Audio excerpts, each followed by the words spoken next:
The exit was always available. That's the thing I've had to reckon with most honestly.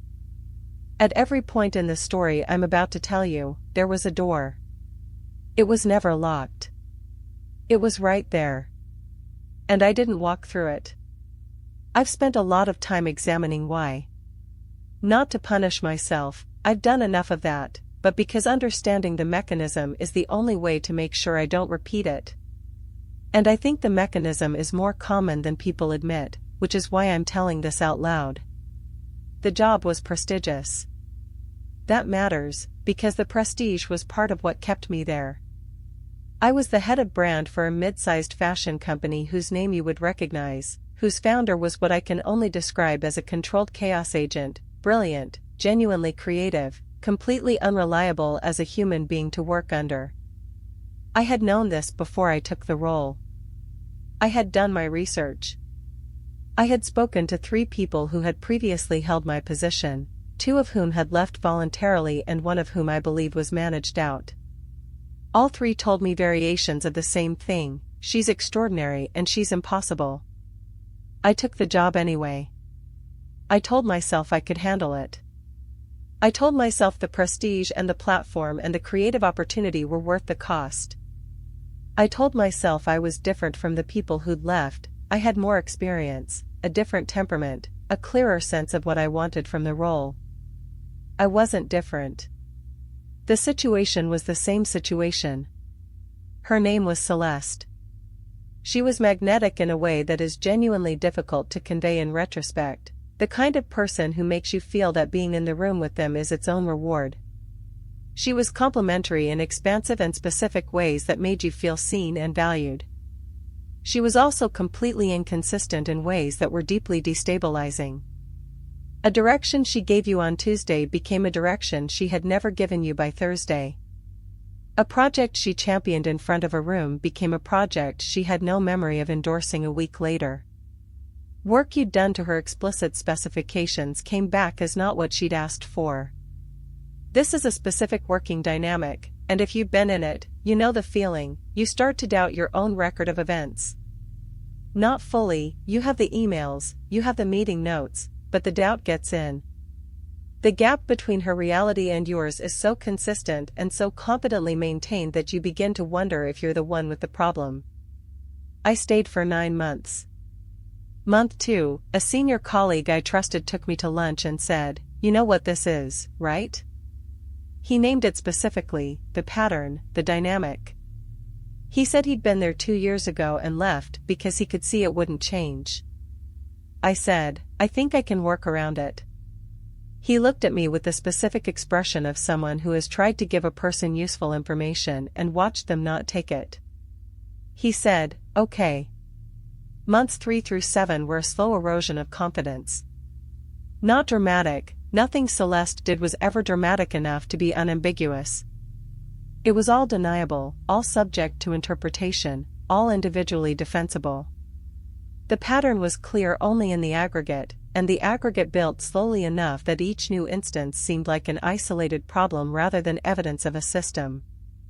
I started a document in month 4. Not to do anything with, I wasn't ready to act, but because writing things down felt like a way of maintaining my grip on reality.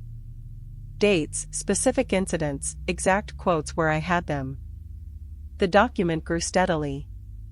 By month 6 it was 12 pages long and I still hadn't shown it to anyone. Why hadn't I left? This is the question. Not why I took the job, that I understand.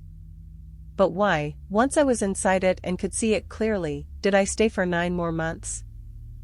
Several reasons, all of which feel both true and insufficient. The prestige, still operative, maybe more so when I felt like leaving would mean defeat. The belief that I should be able to handle this, same identity protection I've been working to dismantle in other contexts, fear of what leaving would mean for my professional reputation, and something more primal, the feeling that I'd invested so much of myself in making this work that leaving would mean that investment had been wasted.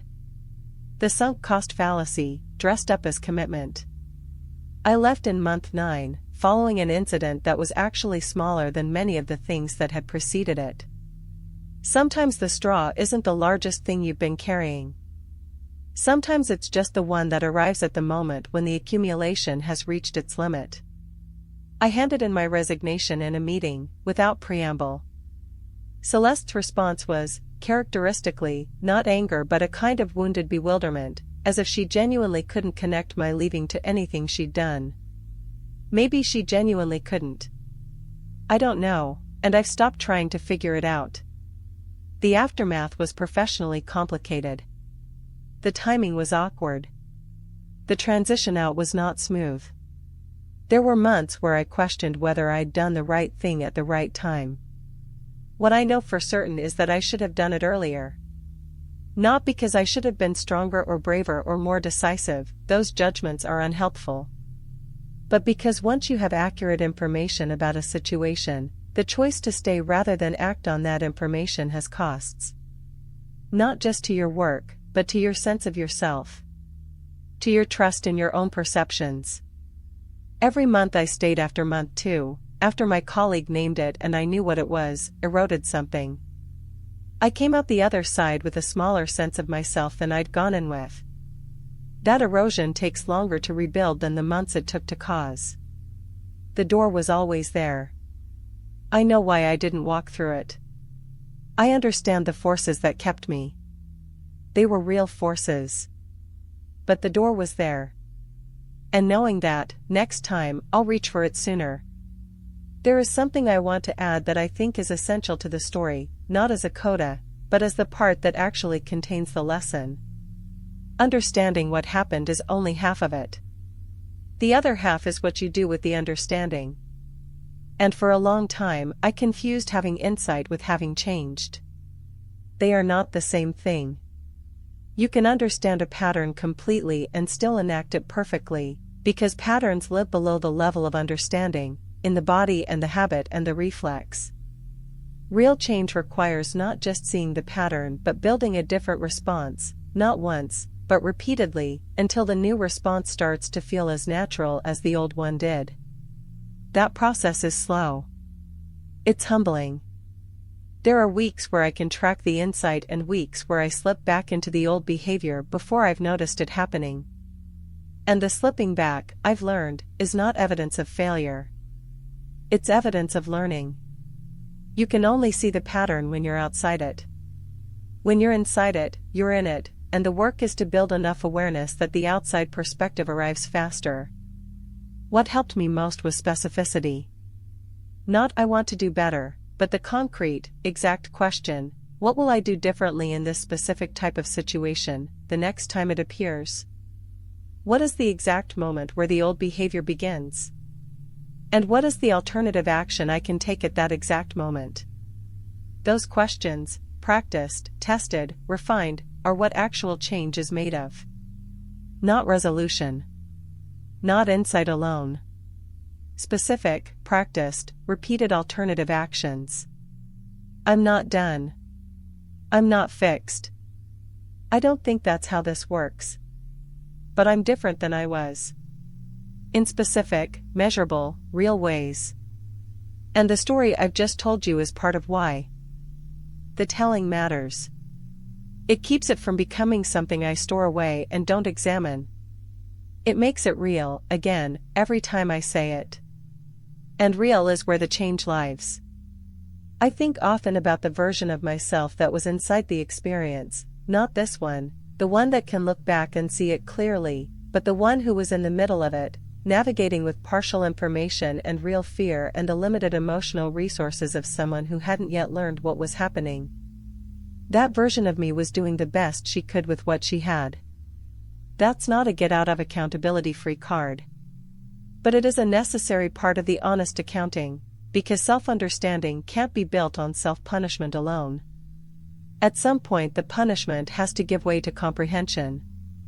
And comprehension, real comprehension, requires some compassion for the person you were before you knew what you know now. I didn't have the tools I have now. I built them since. Slowly, imperfectly, with help from therapists and honest conversations and the specific, uncomfortable practice of sitting with things I'd rather not sit with. The goal is not to arrive at a version of myself that doesn't make mistakes. That version doesn't exist. The goal is to make a different kind of mistake each time. Not the same one, wearing a new costume. A genuinely new one, smaller, or at least different in its shape, because I'm bringing more awareness to the territory than I had the last time. Progress doesn't feel the way we imagine it will when we're inside the difficult chapter. It doesn't feel like transformation. It feels like the gap between impulse and action getting slightly longer. Like the moment of recognition arriving slightly earlier. Like the voice that says, "Wait, not yet, is this what you actually want to do here?" Getting just a little louder, a little more reliable, a little more present when you need it most. That voice is there. It's always been there. I just had to learn to stay quiet long enough to hear it. And that's the practice, in the end. Staying quiet enough to hear yourself. In all the noise of living, in all the urgency and the wanting and the fear and the pressure, staying quiet enough to hear what you actually know. I'm still learning. But I'm listening now.